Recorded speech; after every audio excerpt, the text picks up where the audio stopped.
Dear students, my name is Mohammad Sarim और मैं आपका कंप्यूटर साइंस का टीचर नैन अकेडमी के प्लेटफॉर्म से। उम्मीद करता हूँ आप सब खैर ऑफिस से होंगे और आपने हमारा जो प्रीवियस लेक्चर है जो वो आप कह लेंगे चैप्टर नंबर 2 के अंदर सबसे इंपॉर्टेंट लेक्चर है जिसमें हमने single precision and double precision का टोटली कॉन्सेप्ट अंडरस्टैंड किया था। होप सो आपने वो लिया होगा और आपको अंडरस्टैंडिंग हुई होगी। ठीक है, आज का जो हमारा लेक्चर है मेनली उसमें हम डिस्कस करेंगे बाइनरी अरिथमेटिक ऑपरेशंस।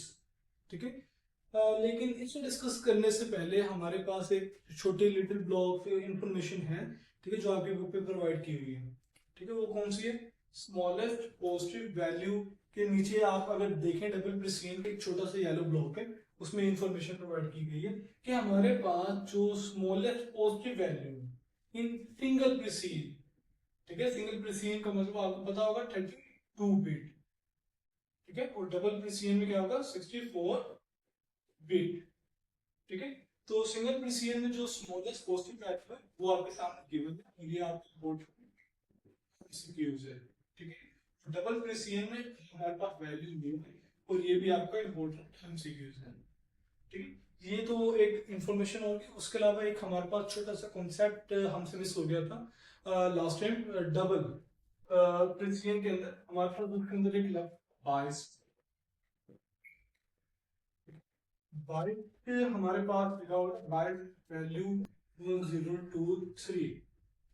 ठीक है, 1023 का क्या मतलब है? बाइट का मतलब हमारे पास कि अगर आपको याद हो तो हमने लास्ट टाइम भी लेक्चर में डिस्कस किया था कि जो एक्सपोनेंट है, ठीक है, सिंगल प्रिसिजन के अंदर अगर हमारे पास एक्सपोनेंट की वैल्यू जो भी है तो उसमें हमने क्या करना है 127। ठीक है, और हमारे पास जो भी वैल्यू हो एक्सपोनेंट की, वो 2 हो, 5 हो, 10 हो, ठीक है, हमें उससे फर्क नहीं पड़ता, हमने उसमें 127 ऐड करना। ठीक है, और इसी तरह अगर हमारे पास डबल प्रिसिजन में कोई भी एक्सपोनेंट वैल्यू हो तो उसमें हमने प्लस करना है 1023। ठीक है, मीन पहले की जो ये वैल्यूज हम ऐड कर रहे हैं ये बाइस्ड वैल्यूज है। ये क्या वैल्यूज है? बाइस्ड। सिंगल प्रिसिजन में बाइस्ड वैल्यू क्या है? 127 और डबल प्रिसिजन में क्या है? 1023।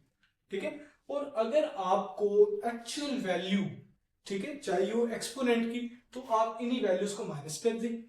ठीक है, इन्हीं वैल्यूज को क्या कर दें? टोटल में से माइनस कर दें तो आपके पास एक्सपोनेंट की एक्चुअल वैल्यू आ जाएगी। ठीक है, ये छोटा सा कॉन्सेप्ट हमारा लास्ट लेक्चर में मिस हो गया था। ठीक है, होप सो आप इसको क्लियर कर लेंगे। और जो आज हमारा मेनली टॉपिक है हम उसकी तरफ फर्दर मूव करते हैं, बाइनरी अरिथमेटिक ऑपरेशंस। ठीक है, बाइनरी अरिथमेटिक ऑपरेशंस हमारे पास अरिथमेटिक ऑपरेशन लास्ट टाइम हम फर्स्ट लेक्चर में कई दफा अरिथमेटिक कलर्स यूज करते हैं। ठीक है, लॉजिकल ऑपरेशंस, वो लॉजिकल ऑपरेशंस हमने सिंपल नाम ही डिस्कस किया था, लेकिन अगर डिस्कस नहीं किया तो मेनली आज के टॉपिक में हम इसको डिस्कस करेंगे। अब ये क्या क्या हो सकते हैं? एडिशन, सब्ट्रैक्शन, मल्टीप्लिकेशन और डिवीजन।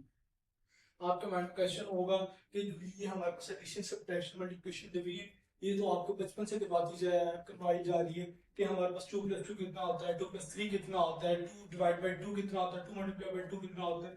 तो ये सारी तो हमारे पास mainly addition, subtraction, multiplication, division है, लेकिन हमारी लैंग्वेज में। ठीक है, तो हमारे पास कंप्यूटर की अपनी लैंग्वेज है जिसको हम क्या बोलते हैं? बाइनरी लैंग्वेज बोलते हैं। ठीक है, तो अब बाइनरी लैंग्वेज भी हमारे पास एडिशन, सब्ट्रैक्शन, ठीक है, मल्टीप्लिकेशन और डिवीजन वगैरह हो रही है। तो अब उनके लिए हमारे पास जो इनकी एडिशन सब्ट्रैक्शन है ये हमारी वाली एडिशन सब्ट्रैक्शन से थोड़ी सी डिफरेंट है, क्योंकि आपको पता है कि बाइनरी के अंदर सिर्फ 0 और 1 का कॉन्सेप्ट यूज होता है। ठीक है, इनके अलावा कोई कॉन्सेप्ट यूज नहीं होता। तो हमारे पास इसके कुछ रूल्स हैं, ठीक है, जो हम फर्दर देखते हैं। मेनली जो आज का लेक्चर है उसमें हम एडिशन को डिस्कस करेंगे और सब्ट्रैक्शन के कॉन्सेप्ट को देखेंगे और बाकी मल्टीप्लिकेशन और डिवीजन के कॉन्सेप्ट को इंशाल्लाह हम नेक्स्ट लेक्चर में देखेंगे। तो हम फर्स्ट ऑफ ऑल कुछ एडिशंस के रूल हैं, ठीक है, और याद रखें हमेशा कोई भी एडिशन, सब्ट्रैक्शन, मल्टीप्लिकेशन, डिवीजन होगी वो हमेशा 2 वैल्यूज के दरमियान होगी। ठीक है, कोई भी 2 वैल्यूज हो सकती है, 0 0 हो सकती है, 0 1 हो सकता है, 1 0 हो सकता है या 1 1 हो सकता है। ठीक है, इन पहले दो के पेयर के दरमियान में ही इनमें से कोई भी एक ऑपरेशन होगा। तो हम फर्स्ट ऑफ ऑल डिस्कस कर लेते हैं बाइनरी एडिशन रूल्स। ठीक है, अब हमारे पास फर्स्ट रूल क्या? 0 + 0। अगर हम 0 को 0 में ऐड करें तो 0, ये हमारी लैंग्वेज में बिल्कुल इसी तरह ही है कि 0 में 0 ऐड करें तो 0 है। और ये हमारे पास हो गया फर्स्ट रूल।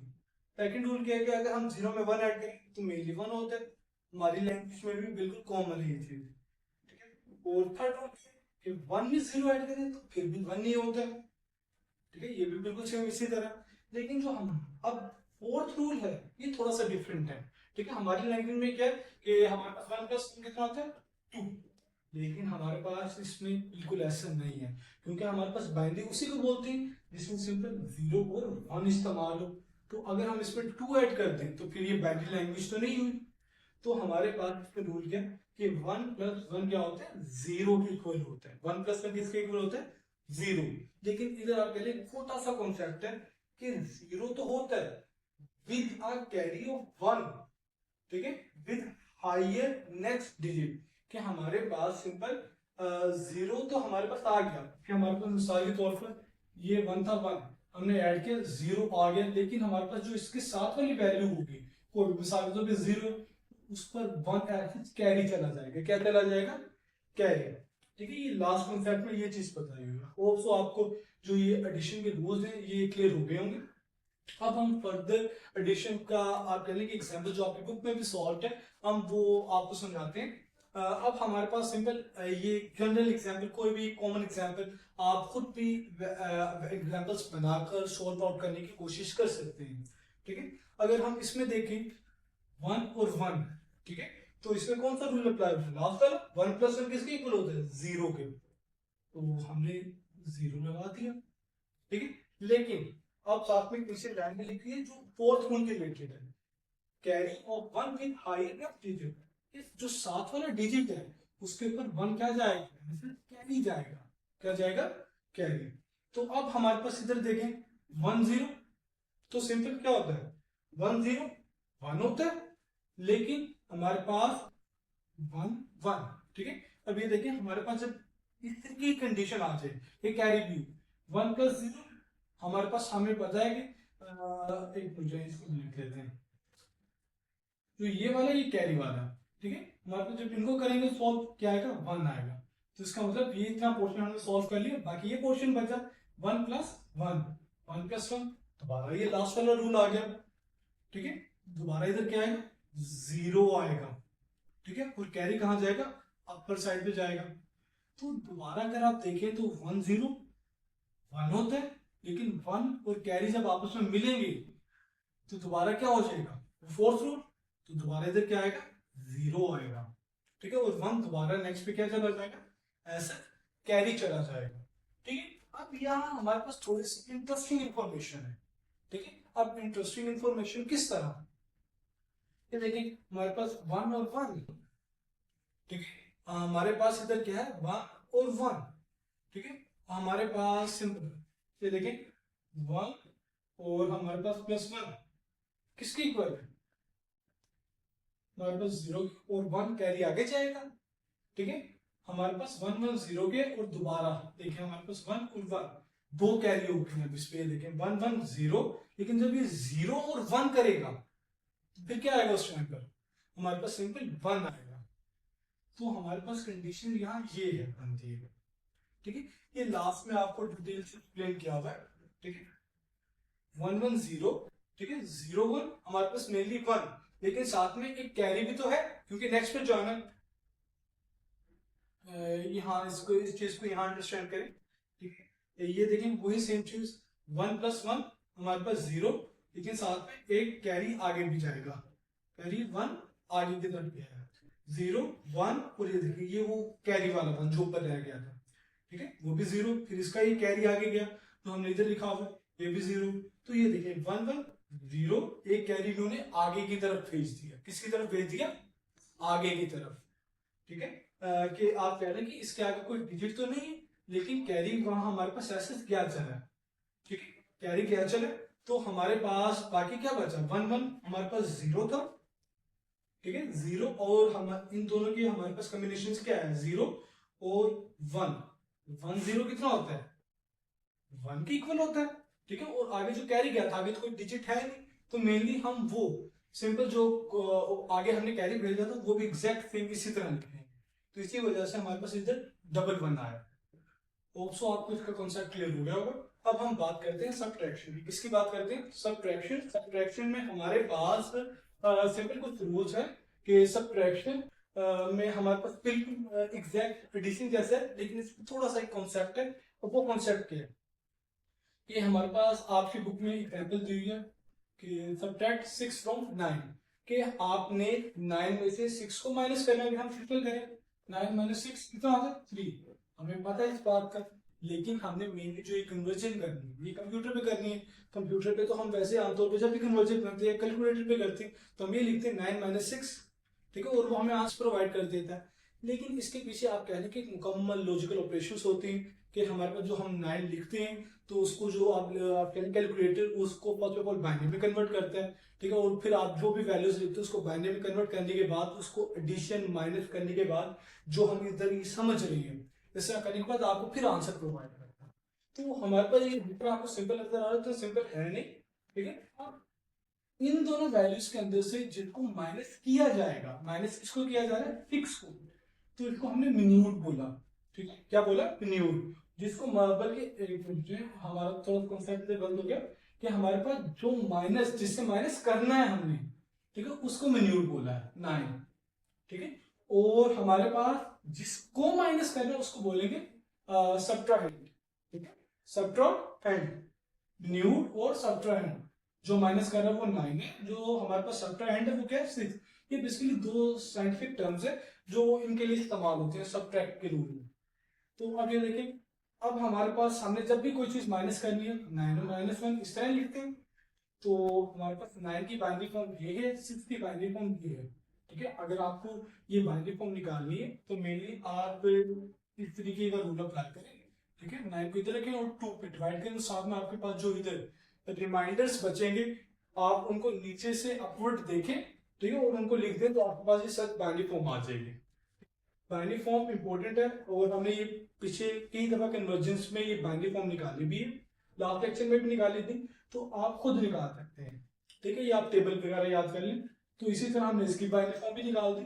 तो ये देखिए हम 9 की जो वैल्यू है ये पॉजिटिव में और जो 6 है इसका नेगेटिव है क्योंकि हमने सब्ट्रैक्ट करना है, ठीक है। लेकिन आप याद रखें कि जो हमारे पास नेगेटिव वैल्यूज हैं, ठीक है, उनको यूटिलाइज करने के लिए हमारे पास सिंपली मेथड है, इसको क्या नाम देते हैं? टू कंप्लीमेंट मेथड, ठीक है। जो इंटीजर्स में हमने देखा था कि टू कंप्लीमेंट मेथड में नेगेटिव वैल्यूज को किस तरह डील किया जाता है। अब टू कंप्लीमेंट मेथड क्या करता है, क्या है कि मेनली हमारे पास इस नेगेटिव वैल्यू को कन्वर्ट इन्वर्ट, इसमें जो फर्स्ट रूल है टू कंप्लीमेंट मेथड में वो इन्वर्जन, ठीक है। इन्वर्ट क्या होगा कि हमारे पास जितने भी ये आपको 0 नजर आ रहे हैं, ठीक है, उनको 1 में कन्वर्ट कर देना, और जितने आपको ये 1 नजर आ रहे हैं उनको 0 में। ये देखिए हमारे पास अगर आप थोड़ा सा गौर करें 1 को हमने किस में कन्वर्ट किया? 0 में, और ये 1 को 0 में, इधर भी 0 में, और ये 0 को 1 में, तो बिल्कुल ऑपोजिट नहीं हो गया। अब ऑपोजिट कन्वर्जेंस के बाद हमने क्या किया, ठीक है, जो टू कॉम्प्लीमेंट मेथड बताता है आपको, जो हम क्लास में पहले भी डिस्कस कर चुके हैं लेक्चर्स के अंदर। तो हमारे पास अब इसमें क्या करना है, जब ये कन्वर्जन कर ली तो इसके अंदर जो लीस्ट बिट है, ठीक है, लास्ट वाली ये राइट साइड में जो लास्ट वाली होती है इसको लीस्ट बिट बोलते हैं, ठीक है। इसमें हम क्या करेंगे? 1 को ऐड करेंगे। इसको ऐड करना है 1 को। तो अब इसमें 1 को ऐड किया तो हमारे पास वैल्यू क्या है? 1 0 1 0, ठीक है। अब हमारे पास अगर आप इसको ऐड करना चाहें अलग सेपरेटली तो हम इधर कर सकते हैं 1 0 0 1, ये वैल्यू और साथ में क्या ऐड करें? 1 को, ठीक है। तो ये देखिए 1 1 हमारे पास रूल के अकॉर्डिंग 1 1 किसके इक्वल होता है? 0 के, तो 0 लिखा और साथ में एक कैरी ऊपर गया चला, ठीक है। 1 और 0 कितना होता है? ये 1 0 1 के इक्वल है, तो 1 आ गया, और 0 वैसे के वैसे, 1 वैसे के वैसे। तो आप ध्यान से देखें तो हमारे पास क्या ये फॉर्म नहीं बन रही जब हमने इस वैल्यू में 1 को ऐड किया, ठीक है, ये वैल्यू बनी। अब इसके बाद क्या किया हमने? मेनली अब माइनस और ये 6 की जो हमारे पास बाइनरी फॉर्म थी उसको हमने किस में कन्वर्ट कर लिया? पॉजिटिव वैल्यू में, ठीक है, जो ये बन गई है। अब हम सिंपल इसकी जगह इस वैल्यू को ऐड कर सकते हैं 9 के साथ, ठीक है। अब जब हमने इसकी एडिशन की तो ये देखें 1 0 1 1 0 1 0 0 0 1 0 0 था और एक कैरी आगे, आगे कोई वैल्यू नहीं तो 1 वैसे का वैसे नीचे आ गया, ठीक है। लेकिन आप लोग सोच रहे होंगे कि हमारे पास कर तो हम सब्ट्रैक्ट रहे हैं, लेकिन ओवरऑल लास्ट पर आकर हमने एडिशन कर दी है। ठीक है, ये आप कह रहे हैं कि जो हमारे पास सिंपल कंप्यूटर के अंदर जो मेथड है वो यही है कि हमारे पास सब्ट्रैक्ट एसेस नहीं है, मेरी एडिशन है। जो सब्ट्रैक्शन है उसके लिए हमारे पास जो नेगेटिव वैल्यू उसको टू कंप्लीमेंट मेथड की हेल्प से कन्वर्ट कर दिया जाता है पॉजिटिव में। ठीक है, पॉजिटिव में जब कन्वर्ट कर लेंगे फिर उसके बाद एडिशन करके हमारे पास बिल्कुल सेम आंसर आएगा। ठीक है, तो ये हमारे पास लास्ट में आंसर आ गया। इसी तरह आप दूसरी वैल्यूज को भी मिसाल के तौर पर अगर आप करना चाहते हैं 8 - 5, ठीक है, तो आप इन दोनों की पहले के वैल्यू फॉर्म्स निकालें। ठीक है, बाइनरी फॉर्म्स आप टेबल से देख सकते हैं या आप खुद इस तरीके से निकाल सकते हैं बाइनरी फॉर्म्स। ठीक है, और आपको पता है 5 के साथ नेगेटिव है तो इसको आप first of all two complement method पे अप्लाई करें और उसको इस तरह की वैल्यूज निकालें, फिर उसको ऐड करें तो आपके पास सिंपल सब्ट्रैक्ट का आंसर आ जाएगा बाइनरी फॉर्म। ये हमारे पास छोटा सा कॉन्सेप्ट है और होप सो आपको अंडरस्टैंड हो गया होगा, क्योंकि यही बेसिक है कंप्यूटर। अगर ये आपको अंडरस्टैंड हो गई तो इन फ्यूचर ये आपके लिए बहुत ज्यादा फायदेमंद होगा। चलिए, जब तक के नेक्स्ट लेक्चर तक आपको खुदा हाफिज।